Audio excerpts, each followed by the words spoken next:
6.1a, operations on functions. We're going to perform the indicated operations. So follow along, copy this down. Problem number 1, you've got a function g of x equals 3x squared plus x, and h of x equals 2x plus 2, and they want us to find the sum, okay? They're telling you right there, g plus h, so all they're telling you to do is add the two functions. Now, chances are good you can do this in your head without writing it down. I'm gonna write it down, and then, if you can do this one in your head, that's fine.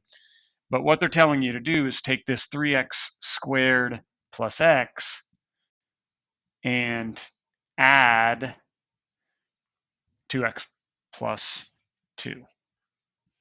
Okay, now I'm writing a lot more than what I would do if I was actually working this problem out, because I think this one's pretty clear what's going to happen. You're adding like terms, and so I see some like terms here. X plus 2x is going to be 3x, but the other ones aren't like terms, and so there's nothing to combine them with. There's going to be a 3x squared, and then there's going to be my 3x, and then there's going to be that 2. There are no other like terms, and so there's nothing else to do. All I'm doing is adding like terms. So then problem number 2, you've got a function for g and a function for f, and then the problem says I want to subtract them. I think subtraction is harder to do than addition.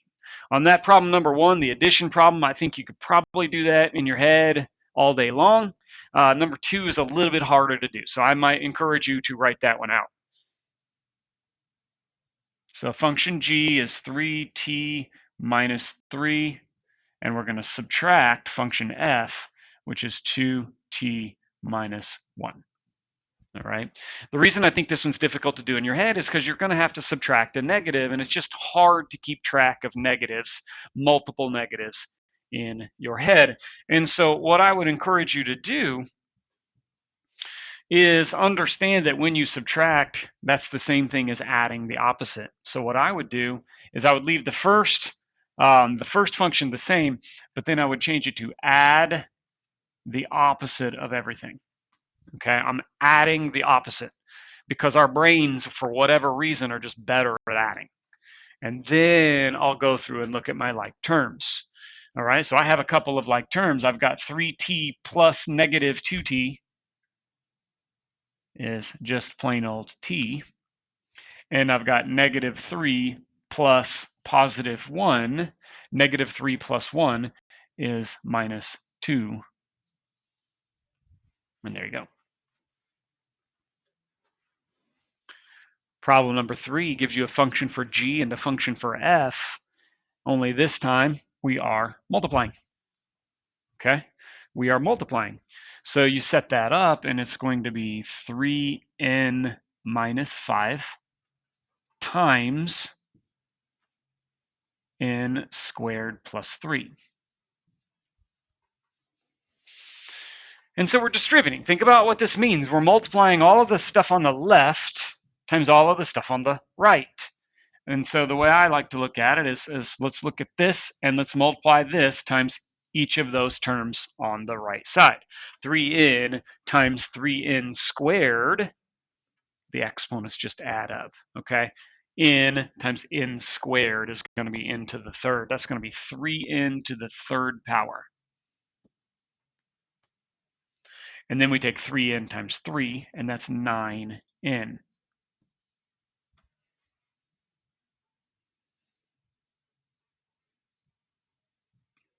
Now we need to distribute this minus 5. So minus 5 times n squared is minus 5n squared. Nothing really to do other than stick them together and say that you're multiplying. Negative 5 times n squared is negative 5n squared. Negative 5 times positive 3 is negative 15.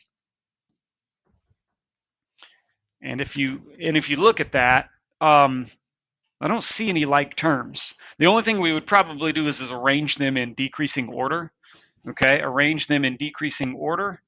So 3n cubed minus 5n squared plus 9n minus 15.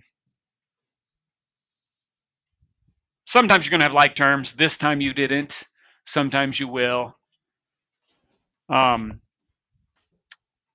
it. You just have to play it by ear. All right, number 4, division.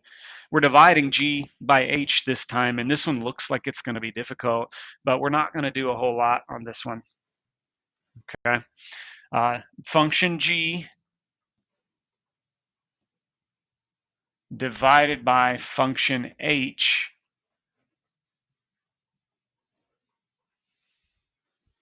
And there's some stuff that we could do with that, but for today, we're not going to. We're just going to leave it alone right there. That's our division. We just changed it into a fraction.